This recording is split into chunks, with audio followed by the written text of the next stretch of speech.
ex-wife, 39 female, wants me 39 male a year after we split. Relationship ended with my wife of 15 years last summer, after several years of drifting apart. The passion and intimacy went, and we were just roommates for the last few years in a dead bedroom situation. She pulled the trigger and I initially wanted to save it, but she was adamant, and it was frankly a relief to be able to let go, after years of trying to fix things and hoping they'd get better. She never tried, stuck to her guns and refused counseling. She told me over and over again that it's meant to be easy. It shouldn't be hard work. I stayed in the house in a spare room for 5 or 6 months while I got myself together. I now live close by in our small town and have 50-50 access to our kids, 11 and 9. I thought we were moving on and were going to have a positive relationship for the sake of the kids. But a few months ago, she found out I was dating again. It has been a horror show ever since. She has obsessed over the girl I was seeing. Suggested I was cheating with her before we split. Not true.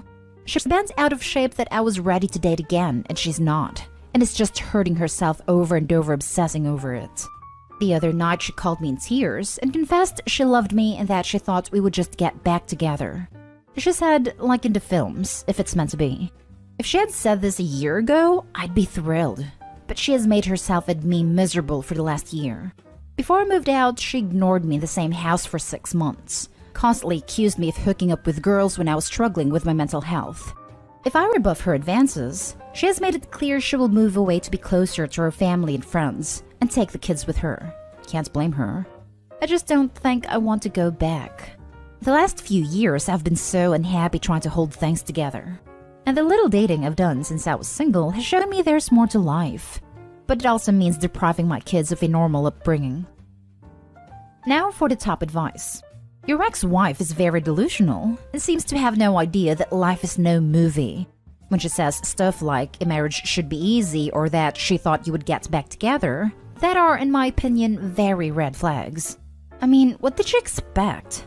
That one day you would kneel down in front of her, confess your deep love and beg for her to take you back after she refused to work on your marriage and treated you like she did in the recent months? If you get back together with her, then you know exactly what will happen. You have to put in all the work while she just waits for things to happen. In my opinion, meet with a lawyer and find out if she can actually just take the kids away from you and move with them to her family. That should be your main concern.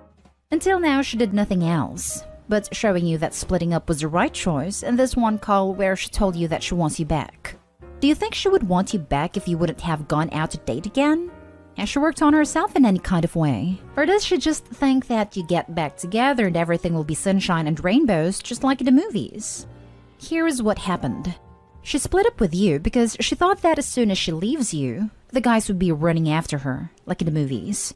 No one ran after her, but you were moving on and other women were interested in you. You got what you wanted. Now she wants you back. Not actually to be with you, but rather to keep you from getting what she wanted. Very solid advice. With the way she acted before and after the divorce, especially with how she started sabotaging Opie's new possible relationships, being with her comes at the cost of one's dignity. Wouldn't be surprised if she did have dates of her own, but people saw through her red flags and didn't want anything remotely serious. But with how much Opie did try to reconcile, she'd think that he'd come running after her forever. It was a safe last choice to have around. Opie, invest in a lawyer and don't let her have the kids. Based on your story, your ex shows many signs of narcissism and little to no empathy towards others. The way she has no problem of falsely accusing you of hooking up and cheating to your face and even torments your dates is not normal. And there's next to no chance that she's not going to be telling all the kind stuff to your kids and paint you in bad light in their eyes, since she does it even with total strangers that you're dating. Also, not much related, but narcissists tend to project and gaslight a lot. The idea is, if they accuse you of something and openly condemn that behavior, you wouldn't dare to attribute it to them. So her accusing you of hooking up can tell you a lot about her, if it was pulled out of her butt. No, don't take her back. She's being extremely unreasonable. She was emotionally gone from the relationship long before the breakup. Yet after she sees you moving on to find your own happiness, she wants you back? It's normal to lose a bit of that passion when you're in a long-term relationship, especially with kids. But you've tried your best. suggesting counseling, and so on. There are so many women who would want their man to be as invested in their relationship as you were. Honestly, if you get back together, how long do you think until she starts treating you like the same as before? The catalyst for her wanting you back is solely because of another woman. To be frank, I don't think the relationship will last based on her jealousy and her immaturity. Find your own happiness. Don't let your ex-wife take over and ruin it for you again. Next story. My ex is trying to wedge her way back in my life. My ex, 27 female, and I, 29 male, divorced in 2019. She cheated and I moved on with my life. I got a better job and have been making a lot more money. I got a new house. I've gotten serious about my health and have gained some muscle mass. My whole life has been looking up since the divorce. I recently started dating my neighbor, 28 female. She and I go jogging every morning and we're hanging out a lot before we started dating. I really like her. We have a lot in common and every time we see each other, it ends up being so much fun. She's amazing. My ex called me a few days ago and I told her I want nothing to do with her. I was already seeing someone else. She threw a fit and I hung up on her and blocked her. Then she showed up at my house, insulted my girlfriend and kicked me in the nuts. Girlfriend called the police and she left. I had a busted window today and I'm not really sure what she will do next. What should I do?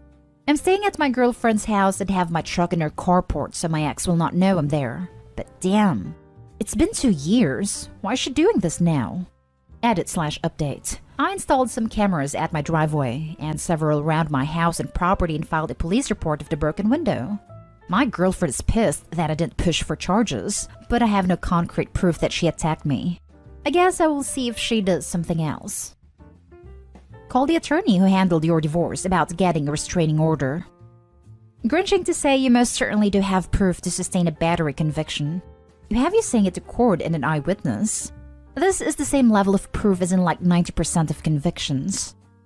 Press charges for her attacking you. Call the cops about the window. They may be able to find some evidence that it was your ex. Set up security cams. Start gathering info for an order of protection. Good luck. Adding this one thing on, Opie should alert his neighbors to the issue and ask that if they see her around, they don't share information about this or his girlfriend to her. Kicking you in the groin in front of a witness would be grounds for charges. You need to go after this witch with everything you've got. Maybe if you get her attention, she'll leave you alone. Aren't you glad you didn't waste any more of your life with her? I'm very glad I left when I did.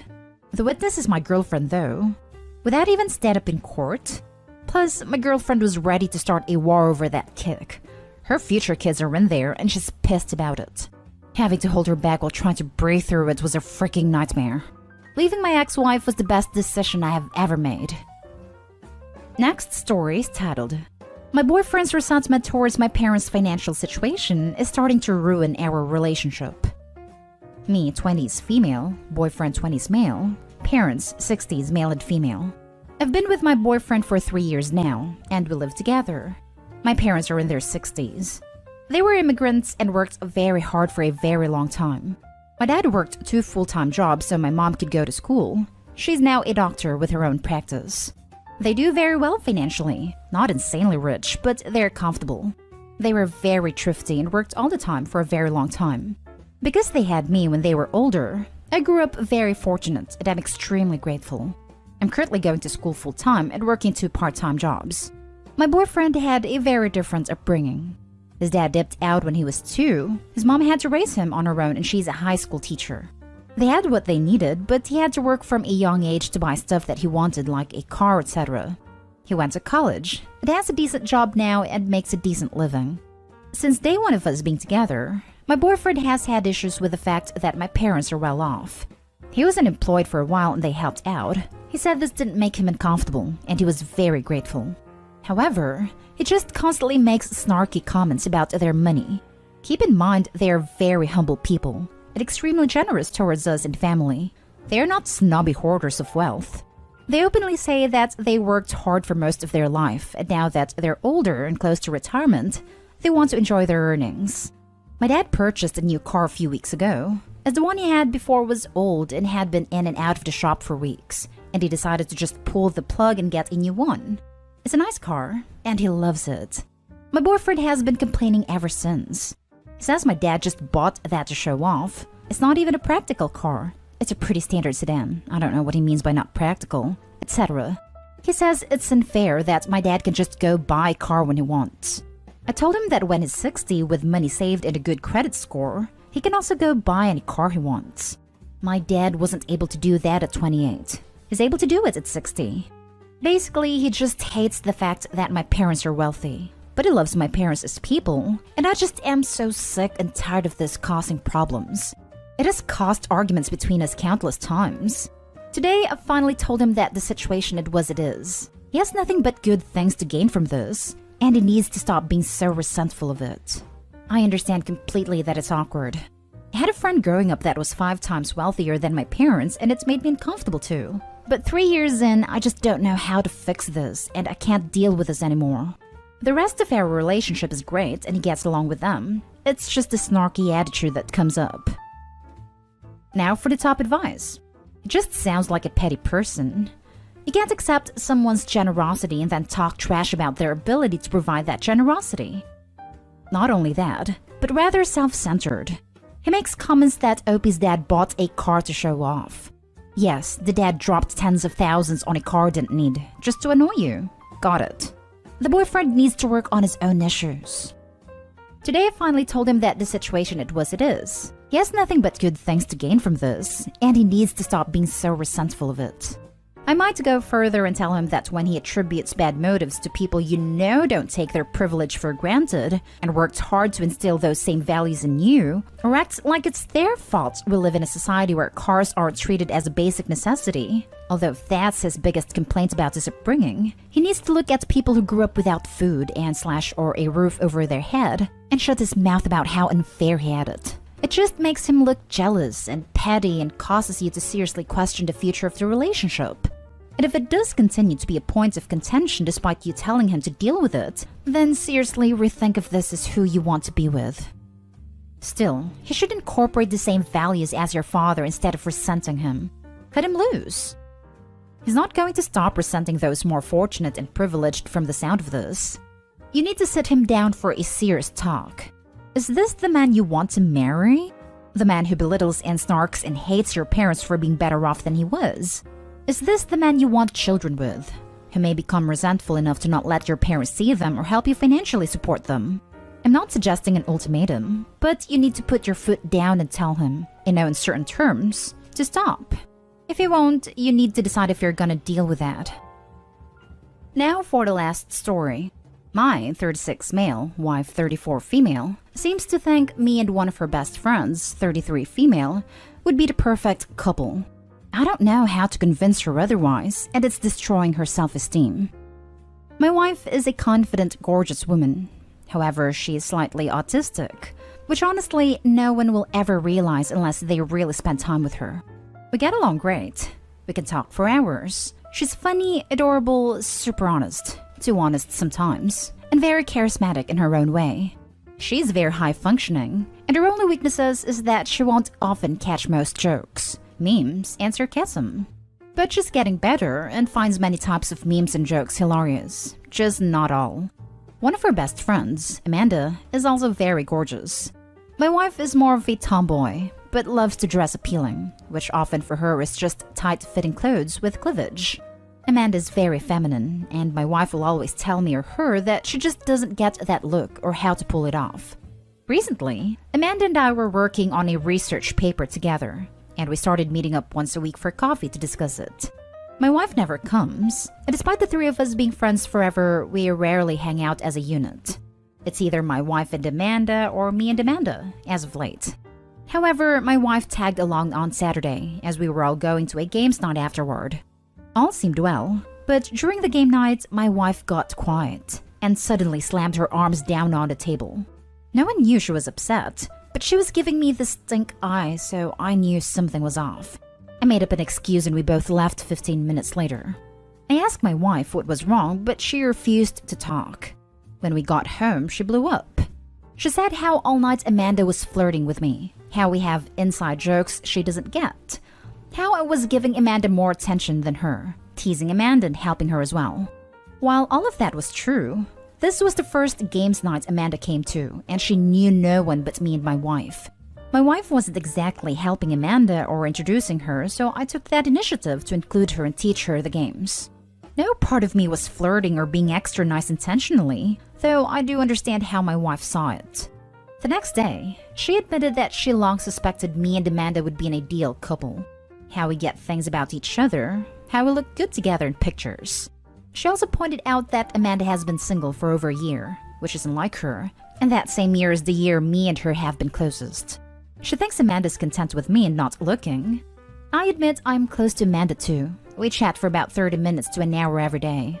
But she just keeps me company. I'm not really close to her emotionally. It's just clothes and food we talk about, some current affairs and our research. Since then, my wife has been down, and it's really making me sad to see her this way. She keeps thinking she's standing in the way of me and Amanda being together, which is crazy. Today, she's trying to convince me how much better off I'd be with Amanda, saying all the autistic things about herself won't be a problem with Amanda, etc. How do I convince her? Because she isn't trusting me. She says she just trusts what she sees. I've tried telling her all the things I love about her, how I truly do find Amanda a bit dull as well. Wait, you admit it's true that Amanda's flirting with you? You need to nip that right in the bud and tell Amanda to knock it off. The people that you surround yourself with should be friends of your relationship. And unless extracurricular flirting is something you and your wife agreed upon, this isn't okay. Also, they talk for an hour a day? I've never talked to any of my friends that much/that frequently. Hell, I don't even usually talk to the person I'm dating every single day until things get serious. Why does she need to keep him company? Yeah, that part is a little weird. Does Opie even talk to his wife an hour a day? You think Amanda's dull, but chat with her for an hour every day? I don't even connect with friends I love that much. Something about your story doesn't line up. Maybe the wife is, in her own way, reacting to something that is teetering very close on the edge of an emotional affair. After reading this and the comments you've made, I think the only reason you came to this thread was to confirm whether Amanda has been flirting with you and is worth pursuing. You show no concern for your wife's emotional state, nor do you feel inclined to dial back your interactions with Amanda, which would be the original answer you've asked of this thread. Honestly, I feel bad for your wife. You're being an a-hole.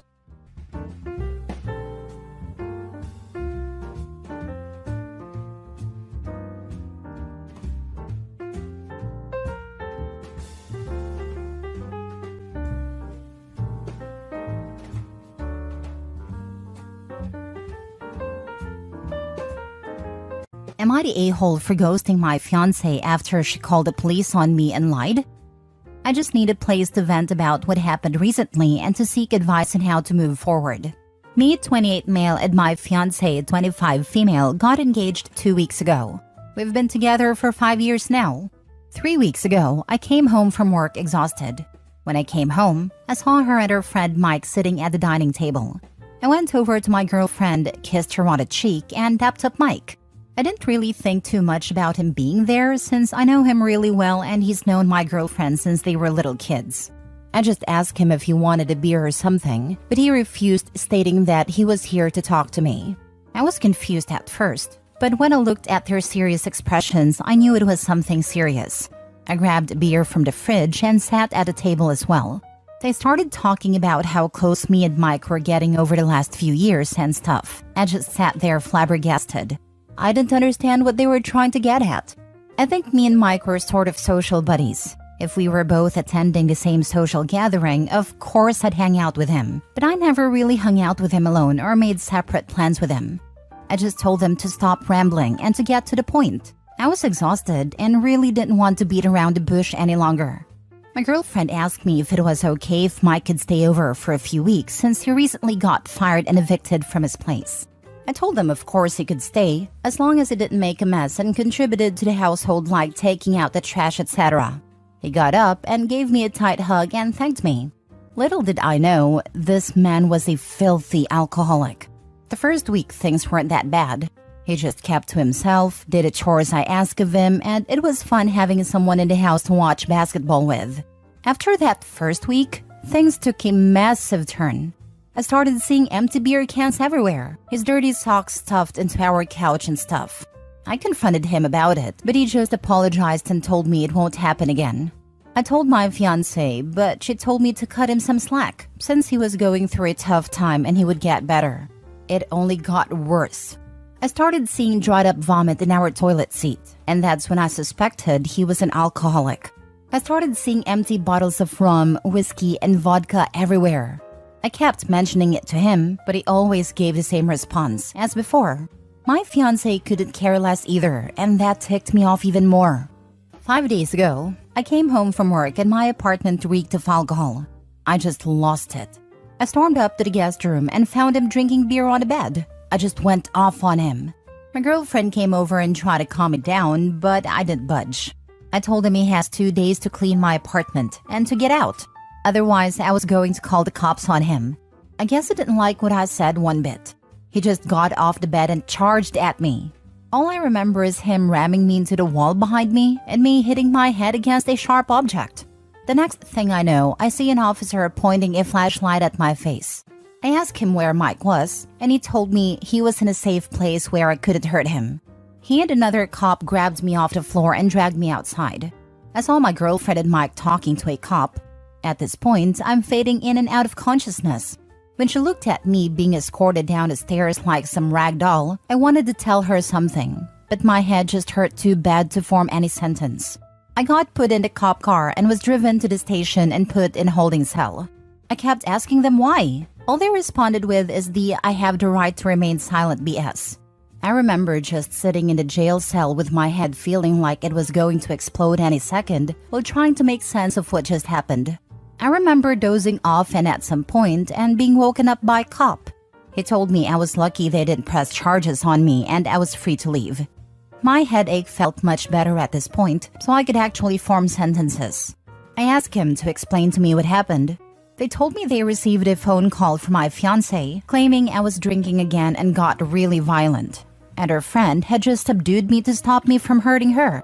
I was so confused. Like, who was drinking and who got violent?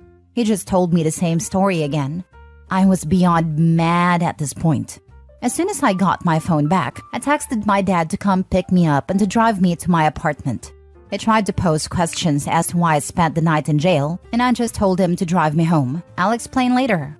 Once there, I just stormed upstairs to see if my front door wasn't locked, and to my surprise, it was. Mike and my now ex-fiancée was sitting on a couch. I could tell she had been crying since her mascara was running down her face. She jumped up and tried to hug me, but I just pushed her off me and told her to get the heck out of my apartment. She tried begging and pleading, but I told her to shut it and to pack few essentials and to get out. She left after begging a bit more. I immediately called off from work claiming I had an injury and just got dispatched from the hospital. The whole day seemed like a fever dream to me. Nothing made sense. Why did my fiancé lie to the cops? That's all I thought about all day. She tried calling me a million times, but I kept trying to ignore it until I just couldn't hold back anymore. I picked up and told her to explain everything and to not dare even think about lying to me. She ended up telling me that after Mike knocked me out, they both started to panic. She was scared of calling the cops on Mike since he was already on probation, and this would probably end up destroying his life. She told me in the heat of the moment, she made a stupid decision to claim that I tried to attack her and Mike protected her and accidentally knocked me out. Her reasoning is that I could afford it, since I didn't have a criminal record, and Mike did. I didn't want to hear anymore and just hung up.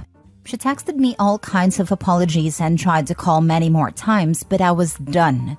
After I started randomly throwing up, I went to the hospital the day after and found out I had a concussion and would be forced to stay home for the next month.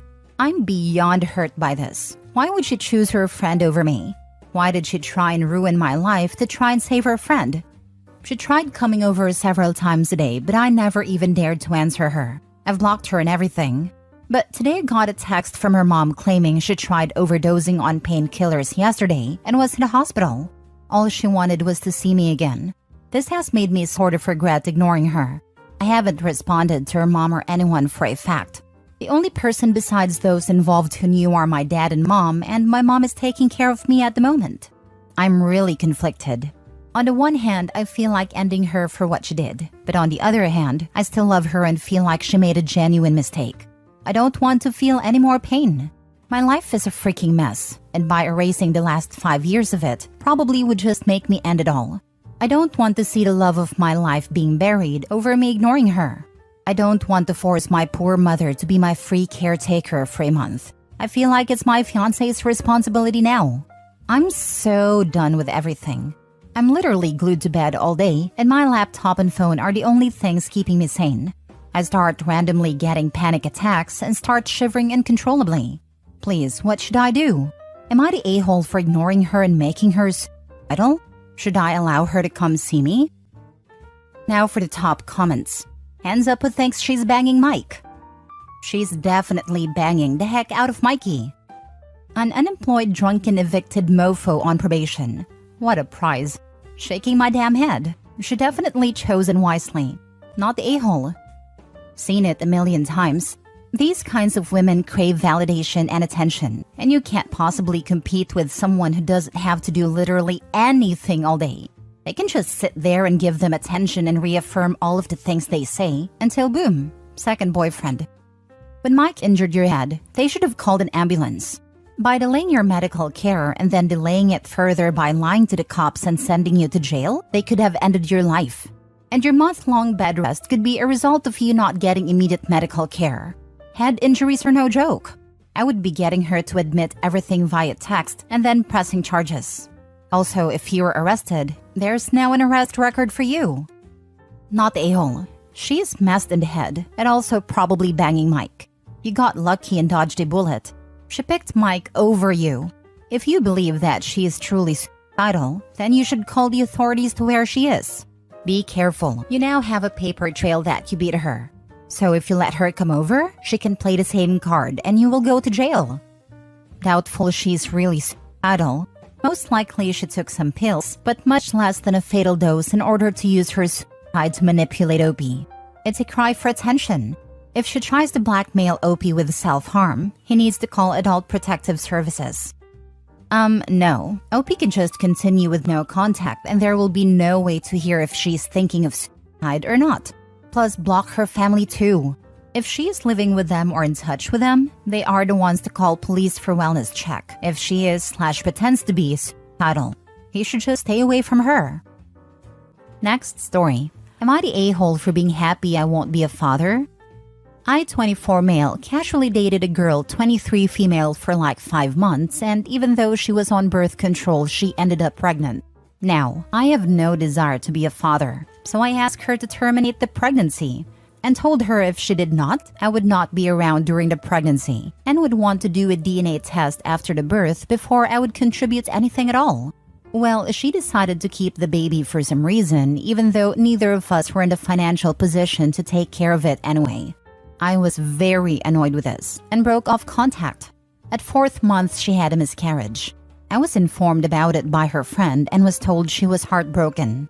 Now, I have empathy for the physical pain she has to go through, but the result was very beneficial to me. And honestly, I was quite happy I no longer had to become a father.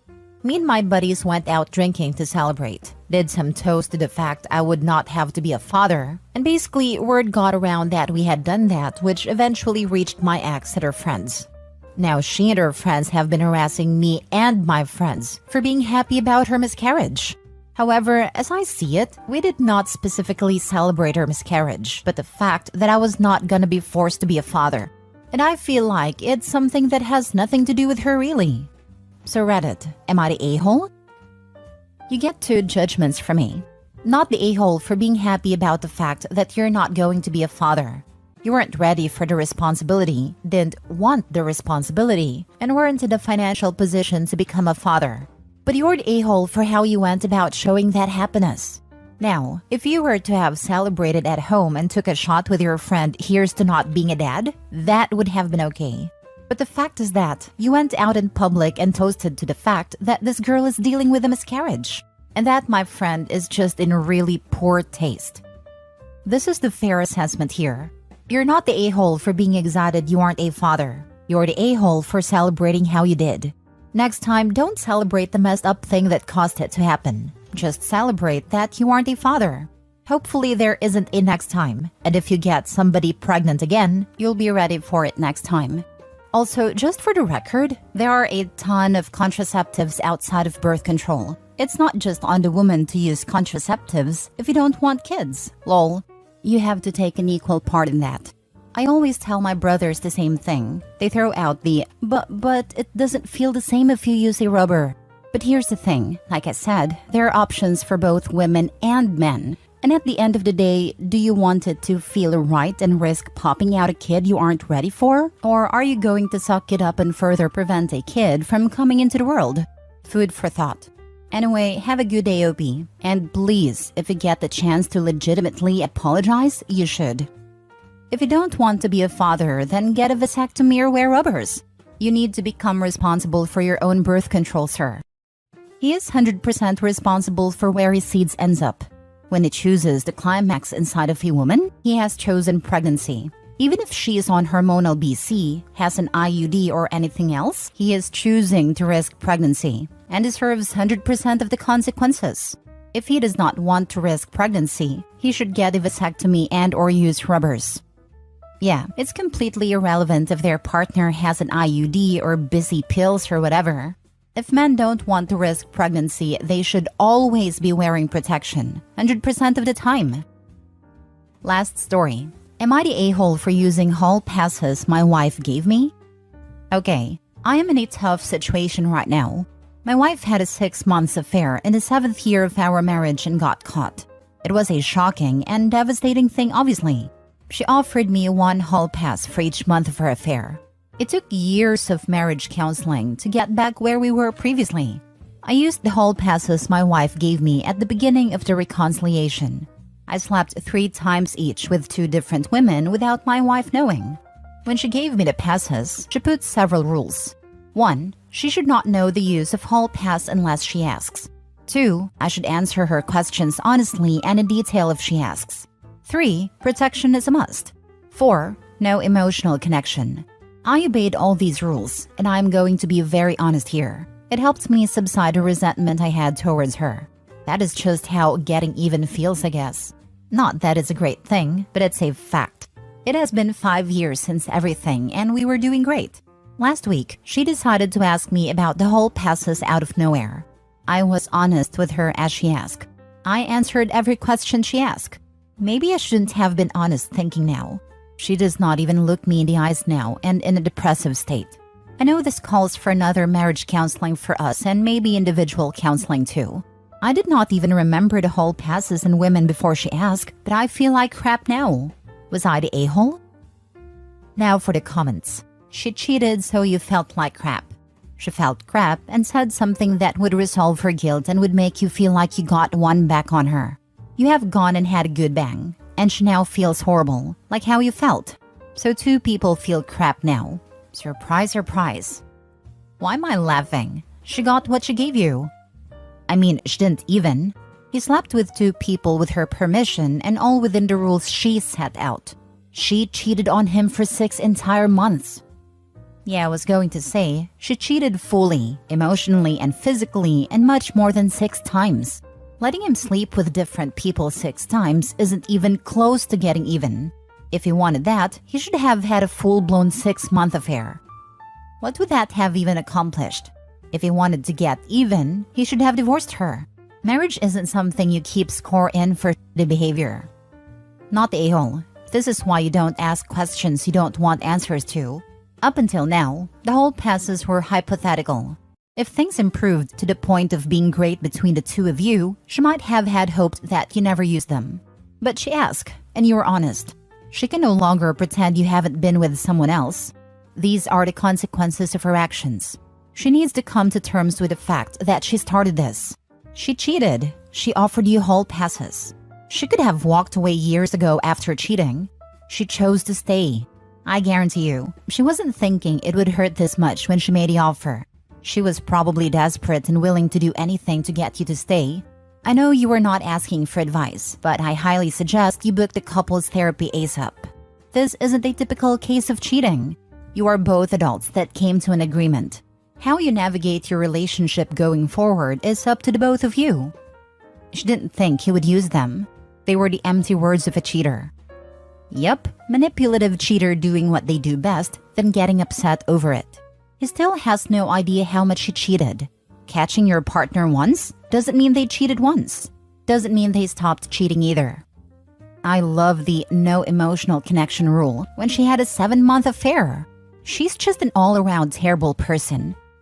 Yep, you can't have an actual relationship that would be unfair to me. You're a totally faithful wife who would never do that. Honestly, I'd actually be angry as hell at her reaction. Why are you upset? Did you give me these whole passes believing I'd never use them? Were they a tactic to manipulate me back into this marriage? Did you never care for my feelings or the damage you did, and this was just another lie you made to get what you wanted?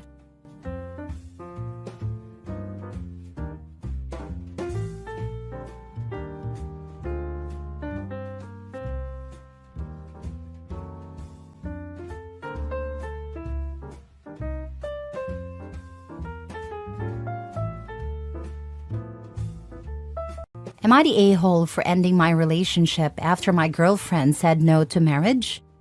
I, 41 male, have been dating my ex-girlfriend, 39 female, for nearly 6 years. Our relationship was a good one. After 4 years together, I informed her family and friends I was going to propose to her while we were on a family vacation and receive their blessing and well wishes. The night I proposed, I tried to make the night as memorable and perfect as possible. I asked her after a nice dinner surrounded by the family, and she said, no, not yet anyways. I was quite hurt honestly and went back to our room to think things out and not overreact. A few hours later, she came to the room and asked me what was wrong and why I left the group. We had a fairly long conversation as to my feelings and a reason to deny my proposal. Turns out, she didn't think I was ready for the commitment just yet. So I took her thoughts to heart and informed her I understand her reasoning. However, I was raised in a way where you take a no for a no, not a maybe next time. She asked me to just wait a bit longer until we were in a stable place, and I agreed. 8 to 10 months later, she started dropping hints that she was ready to be married. I can't wait for our wedding. Our wedding is going to be spectacular. I'm so looking forward to my dad walking me down the aisle, etc. A little over a year since my first proposal, I decided to propose again, this time just us together after a wonderful date night. When I opened the ring box, she got really quiet and once again said, no, not yet, maybe a little more down the line. After the second refusal, I fell out of love with her. It sounds cold, but it was the truth. When we got back home, I slept in our guest bedroom and spent the rest of the night thinking of our relationship. The next morning, she asked why I didn't sleep with her in our bedroom, and I told her the truth and informed her that I think we need to end the relationship. I informed her that I take marriage very seriously and I do not want to be led on, and this time, this no was the final no on the subject. I gave her a month to find a new place to live, and since then, I have been receiving texts and emails from her friends and family informing me I am a heartless bastard, and trying to get me to give her more time and not be a callous a-hole. My friends have my back on this and understand why I ended the relationship. Am I the a-hole? Now for the top comments. Not the a-hole. She was stringing you along and being clearly disrespectful. Proud of you for standing up for yourself and seeing her for what she is actually doing. Honestly, I am upset at myself for taking the first no as a not yet. I am still just getting used to this empty house. Don't beat yourself up too badly for that. It's okay that someone isn't ready for marriage. However, at 7 years and in your 40s, with a second, it's obvious you both want different things. I don't know, man. Her reason being that he isn't ready for commitment is just a blatant, you're not good enough to marry. Definitely should have dropped her. But I can understand why he didn't. It's hard to give up on someone you love. Not the a-hole. You communicated your desire for marriage clearly and gave your girlfriend ample time to consider. Her repeated rejections, despite expressing readiness, indicate the misalignment in your relationship goals. It's your right to end a relationship that doesn't fulfill your needs. I just do not want to be a show pony and have that carrot dangled in front of my face just to never get it. Leave. She's never gonna change her mind. In my world, you either know or you don't. I can get I'm not ready, so maybe the first time. But the second time? Nah, life is too short for this. When people show you who they are, believe them. From your post, I get the feeling this wasn't a surprise for her. AKA, you made it known you wanted to ultimately get married. So homegirl acting like this came out of left field and saying no twice is saying a lot. You deserve better than this. You deserve someone who says yes the first time. Honestly, I'm just tired of being told to give her more time or she will come around. After 6 years, I'd say you have more than done that already. 2 no's is the same as never. Just block the people nagging you and move forward. Next story. Am I the a-hole for being pregnant when the reason why my husband and I broke up was because I didn't want children? My ex-husband and I were together from the time we were 15 to 35.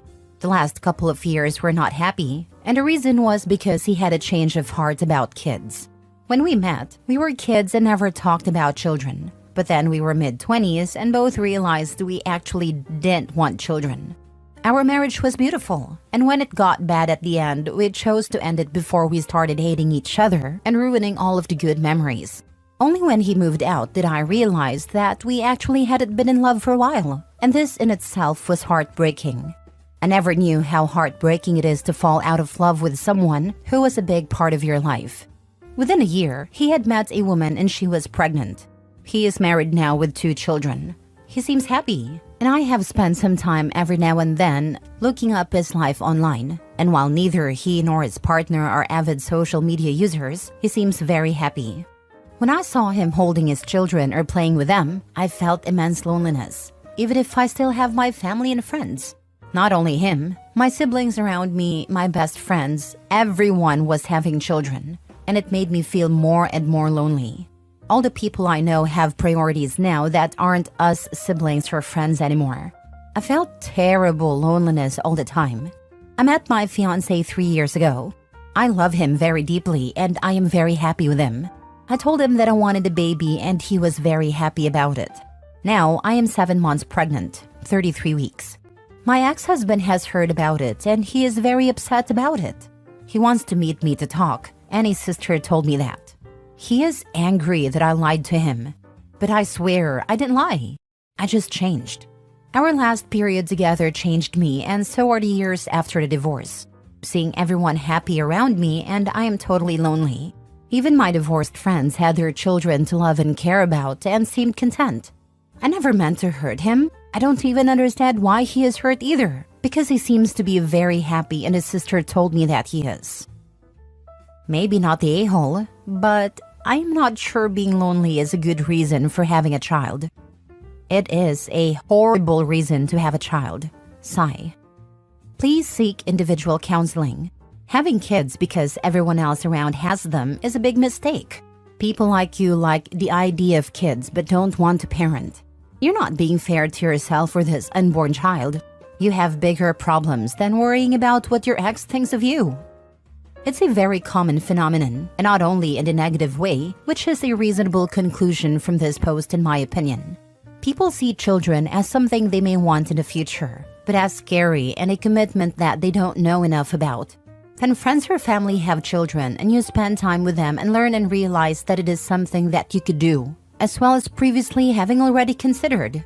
It's very normal for friend groups to have children around the same time because that's what is discussed and they have extra insight and support. This is a good point, but I do think it's notable that OP doesn't at any point talk about how she's discovered she really likes spending time with/around her friends and family's kids. Just that she sees how happy they are and that they have something to love and she feels lonely.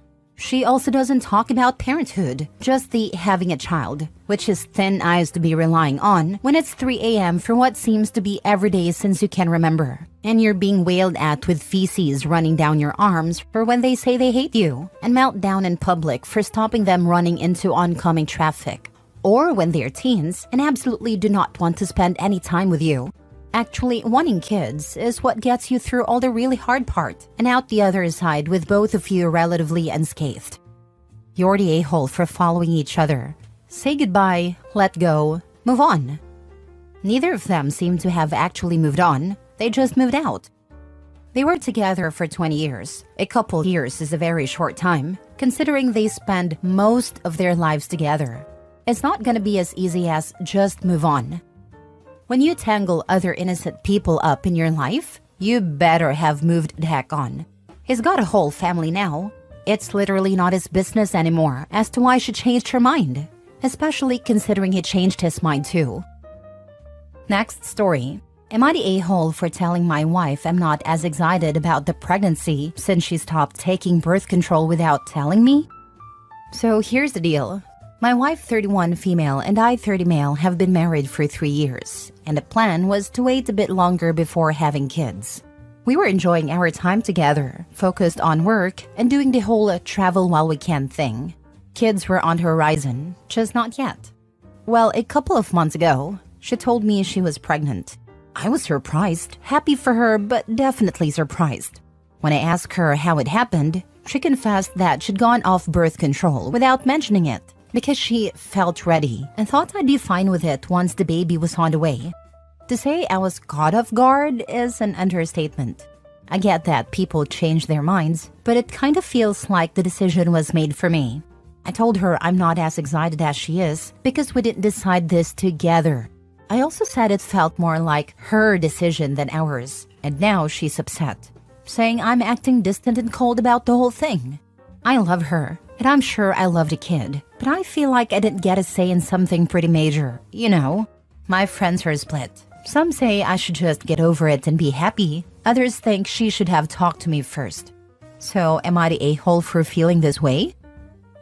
Now for the comments. Not the a-hole. This should have been a mutual decision. She blindsided you after the fact. Exactly, not the a-hole. Something as big as having a kid should definitely be a mutual decision, not something sprung onto you. It's understandable you feel caught off guard. Not the a-hole. Yikes, and I'd be talking divorce personally. That's not a decision one person gets to unilaterally make.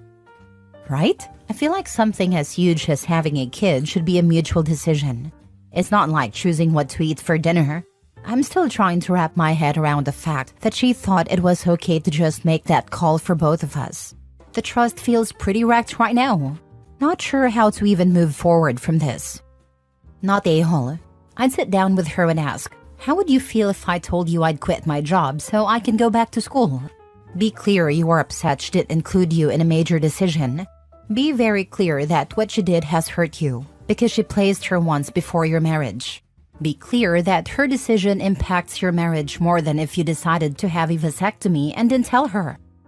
I need to talk to her about how hurt I am that she made this big decision without me. It really affects our marriage, but I want her to understand it's not just about her.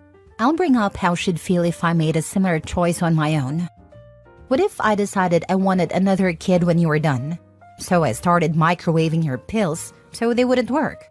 I'd be happy with another kid and you'd eventually be okay with it. Show her this thread, by the way, and remember, you can press charges on this. That's a really good point. If I pulled something like that, there'd be chaos. Sharing this thread might help her see how serious this is. She needs to understand the weight of her actions, and knowing there are legal options is a good reminder. And I don't mean to pile on here, but her action is no different than a woman who gets pregnant intentionally to force a man into a long-term commitment. And while societal norms no longer demand he marry her, she's forced him into providing financially for a child he never agreed to father for her own selfish reasons. I hope you're able to work through it, but once trust is gone, it's extremely difficult to re-establish. Not the a-hole. Last story. Am I the a-hole for choosing to attend my sister's wedding instead of visiting my wife's mother's grave on the 3rd death anniversary? My mother-in-law passed away 3 years ago, and every year on the death anniversary, my wife and I go to her grave where we spend hours in remembrance. My wife was very close with her mother. My wife leaves flowers on a grave and sits on a bench for hours, and I do my best to provide support for her and just told her. My sister is going to get married next month, and she wants me to be her man of honor. It didn't really surprise me when she asked me to be her man of honor, since we were always very close growing up, especially since our father was emotionally abusive. We are now no contact with our father. I was very happy for my sister, especially since she found an amazing guy. I was really looking forward to her wedding, but when I got the save the date notice a few months ago, I realized that my sister's wedding was on my mother-in-law's death anniversary. I knew my sister couldn't postpone the wedding because she had booked a very popular wedding venue, and also because that date aligned with a very important date for her. My wife and I had a discussion, and my wife really wanted me to be there with her on the death anniversary and asked if I could skip the wedding. I was really conflicted and even spoke to my sister about it. My sister seemed really sad, and I knew how badly she wanted me at the wedding. She was even willing to postpone the wedding to the next available slot for the venue, which was next year, so that I could attend the wedding. However, I realized that this was really unfair to my sister, and I made my decision. I told my wife I would attend my sister's wedding and that I really sympathize with her, but I have known my sister my whole life and I wanted to be there for her wedding. My wife seemed really sad but accepted it. Was I the a-hole? You have made a right decision. I think your wife is incredibly selfish to ask you to skip your sister's wedding. Unbelievable. I was shocked when I read that line. You can visit her mother's grave on another day, or your wife can go alone. We celebrate and honor our dead, but life is for the living, and there is no excuse for missing your sister's wedding for a 3-year death anniversary. Please go and enjoy your sister's most special day in full without guilt, and celebrate her happiness, not the a-hole. Life is for the living, right? Because if we start to examine what is actually happening on this graveyard trip, things get creepy quick. This is spending the day staring at a stone that is standing 6 feet above a pile of warm food and bones. And Opie gets the great pleasure of suffering through that insanity once a year. He can take this year off. We'd like to think this will be the sister's only wedding, but we can definitely presume that she won't be having a wedding every damn year. The bones and stones will still be there next year. It is her choice to grieve however she likes, but no one else can be forced into doing it with her. If it were me, I'd offer to go with her the weekend prior as a compromise. I'm sure Mom's ghost wouldn't file a complaint with the scheduling team. Not a-hole. I lost my dad in 2014 and I lost a son last summer. So I understand how gut-wrenching the first anniversary is. But it's been 3 years. It's not as fresh, and time has a way of helping us deal with the grief. While I totally understand your wife still wanting to visit her mom's grave, I don't think it's fair to expect you to skip your sister's wedding to be there for her. I don't think it's fair to your sister or to you. Go to your sister's wedding. Check in on your wife and let her know you're thinking about her. But go have fun at your sister's wedding. Honestly, I think your wife is a bit of an a-hole not to go to your sister's wedding too. Life goes on. She can visit her mom's grave another day. It's not that big a deal to visit a different day. Or if the mother-in-law's grave isn't too far away, they could visit it in the morning before the wedding.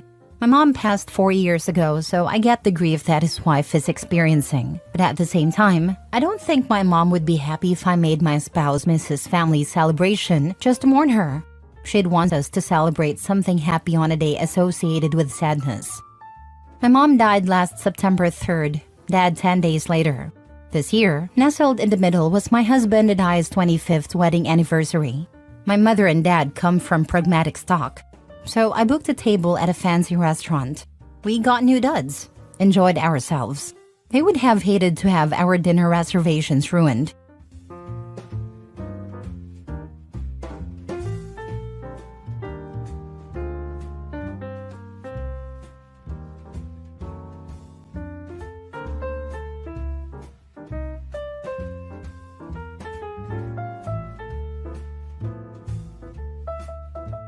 Am I the a-hole for calling out my kid's future stepmom for treating me like a surrogate?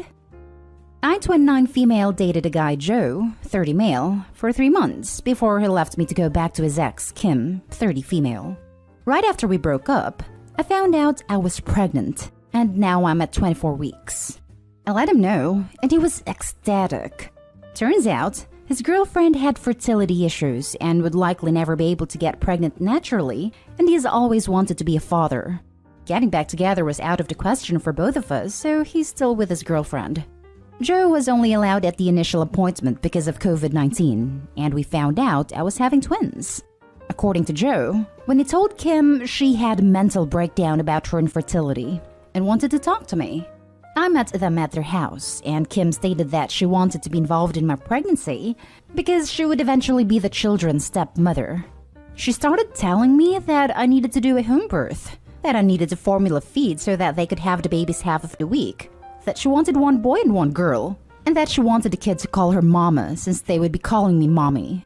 I shut her down and said I would make the best choices for my children and my body and left. Kim continued to be overbearing and texting me every day about my eating habits, exercise habits, and witching about how her job wouldn't let her take maternity leave. Then at the virtual genetics counseling appointment, she attended instead of Joe and took over the whole meeting trying to talk about her family history, which wasn't relevant. When it came time for my 20-week level 2 scan, they allowed me one guest, and Joe suggested I take Kim instead of him, which I refused to do. Joe did end up coming, and he found out the gender because I wanted to keep it a surprise for me so we could throw a gender reveal party. I put a pregnancy announcement on my social media, and then she put up an announcement saying they were expecting twins the non-traditional way and how blessed she was. I was irritated, but I kept my mouth shut. Then she threw a gender reveal party and posted it on social media. I wasn't even invited. She also announced that she's having a baby shower. I commented on her posts and told her to stop treating me like a surrogate, that kids weren't hers, and that Joe didn't have any claim or custody of the kids until they're born. I then called Joe and reiterated all of this and stated that I would not be seeing either of them until we went to family court, and that my mother would be my birthing partner. He and Kim and some of her friends and family are saying I'm an a-hole, and her mother even called and insisted I give her one of my babies like this is the parent trap? So am I the a-hole? Now for the top comments. Not the a-hole. OP, I'm not being dramatic in any way when I say this. Get a lawyer now. Keep records of everything. And whatever you do not allow yourself to be alone with Kim. Almost none of Kim's behavior is okay. It's in fact disturbing. Block phone numbers. File a police report for harassment if you have to.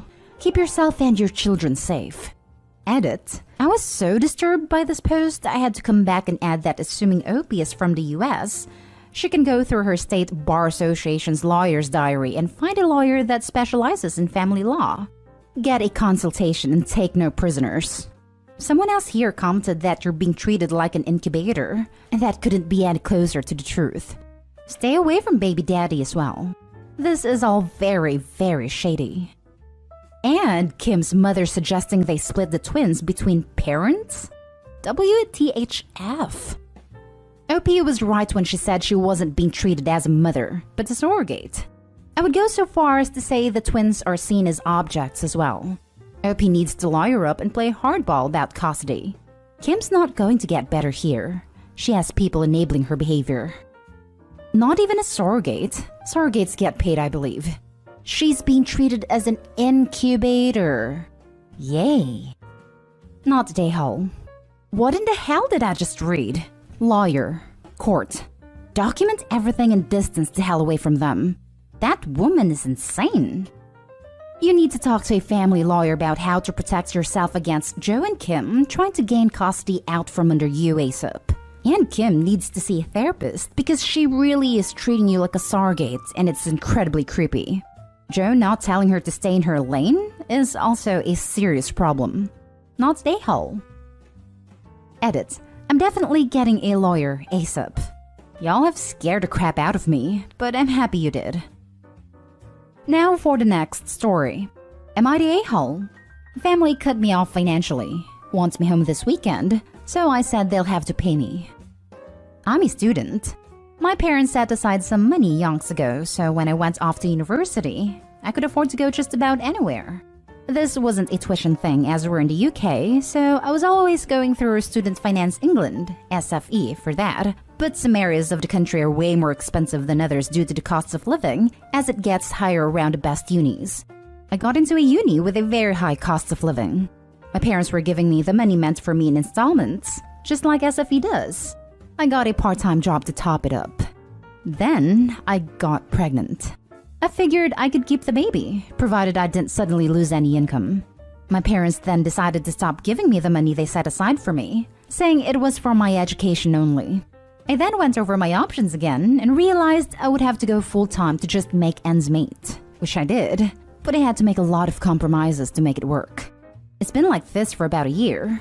I gave birth late last August, making my daughter just over 7 months old. Myself, my parents, my sister have all had our first jabs, and none is fully vaxxed. Dad's birthday is this Friday, and Nan's is on Tuesday. So my parents want me and my sister to drive to Nan's house this weekend to celebrate both events. I've said I can't afford it. It's a 6-hour drive each way, so I'll miss at least 1, most likely 2, days of work.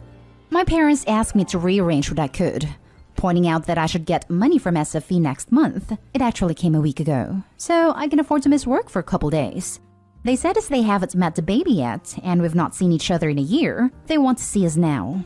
I said if they want to see us, they can pay me as I can't afford to lose any wages now that they've cut me off. But they said that's incredibly unfair of me, and they can't believe I'd try and guilt trip them over what they did with their money. I offered to FaceTime my sister, who could put me on with Mom, Dad, and Nan if I had time, but they said me mentioning time constraints was further guilt tripping, and I shouldn't expect them to pay for my presence. That I was being tactless and selfish, and that if I attend, they don't want to hear about money. I told them that they've created this situation, and if they're seriously shocked that I can't afford to take cross-country trip with 2 days' notice, then they have no clue what the real world is like for someone who is a full-time student, a full-time worker, and a single mother, so now I have an appearance fee.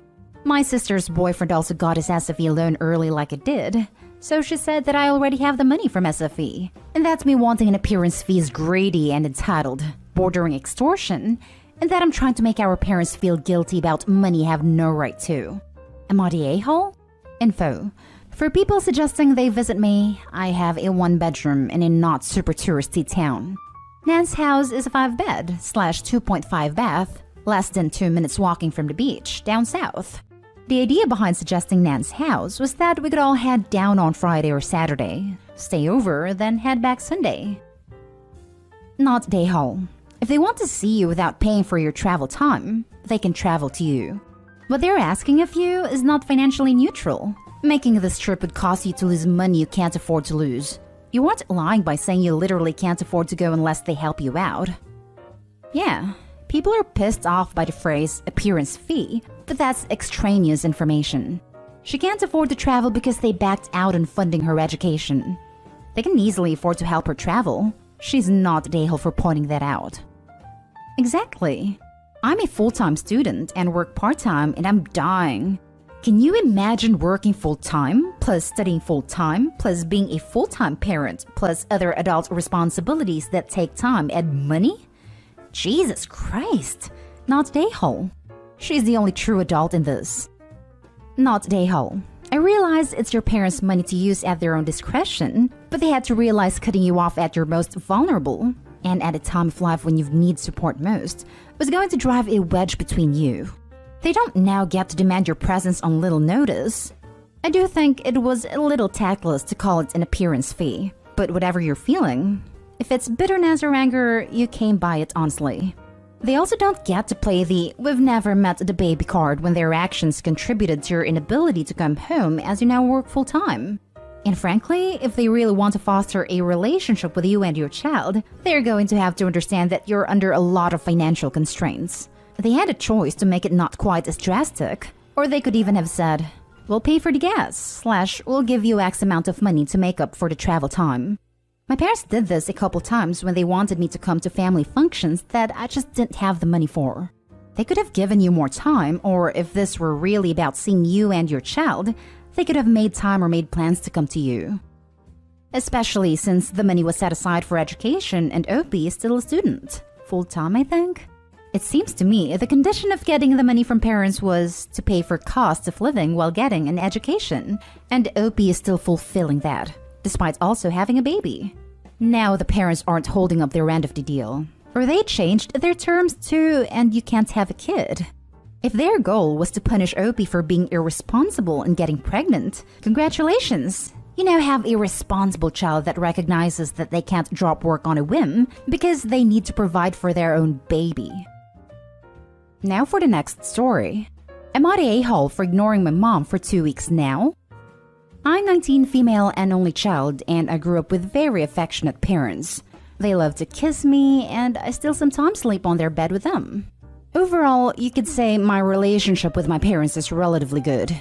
We live in an apartment with 2 rooms, one for me and one for them. A living room, a kitchen/dining area, 1 toilet, and 1 toilet and bath. My story starts about 2 weeks ago. It was just me and my mom inside our home since my dad had to go to work. I was showering at around 6 p.m. after I worked out, and while I usually lock the door whenever I'm inside, I didn't at that time since I was comfortable around my mom and we were both girls anyway.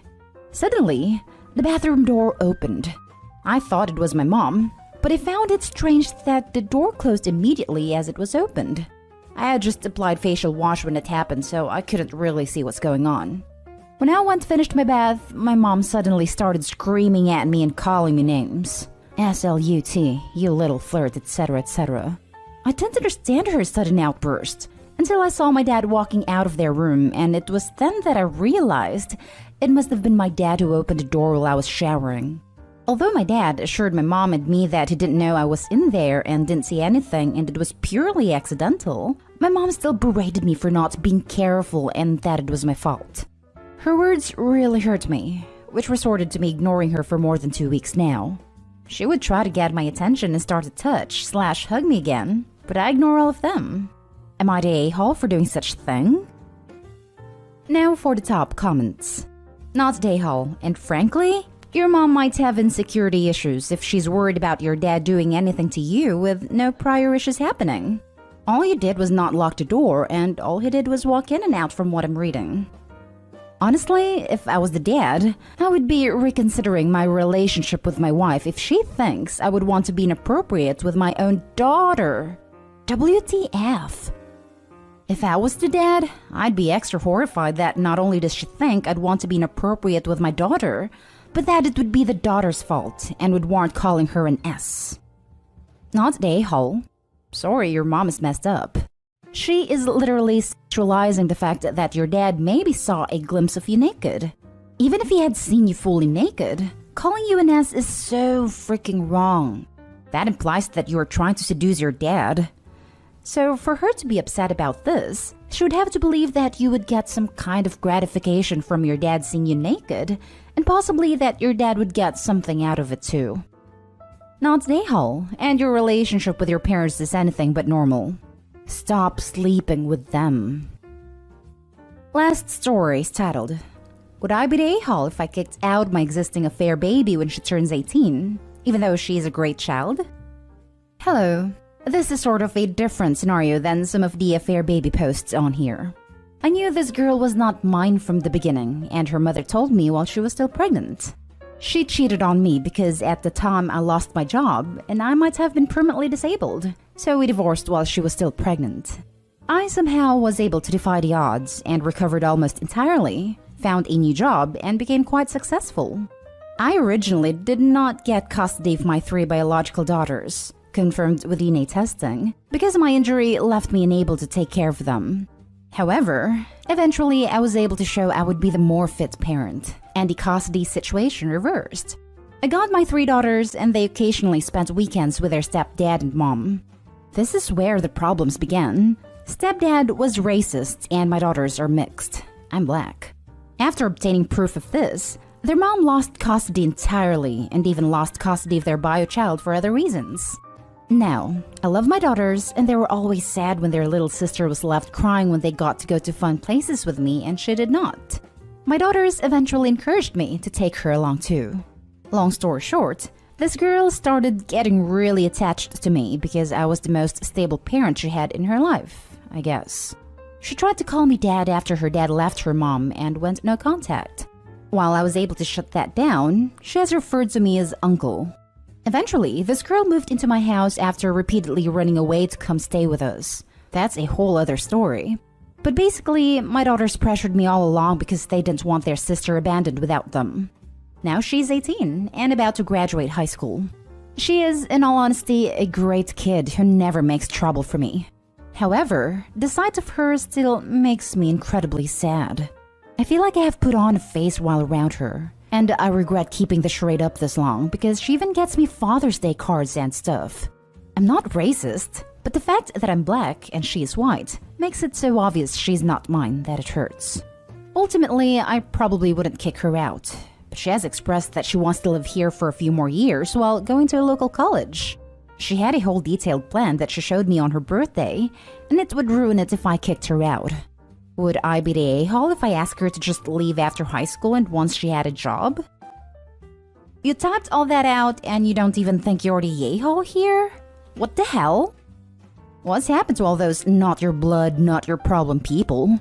Bunch of hypocrites. Or is it because he's black and is ready to move on from caring for a white half-sister of his actual kids?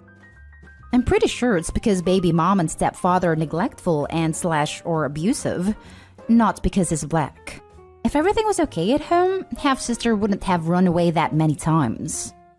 It's not even that. It's the fact that he's been in that role her whole life. Imagine having someone you view as a father dump you at 18. I had that crap happen to me, and it was traumatic. You would be the a-hole. I suggest you get therapy.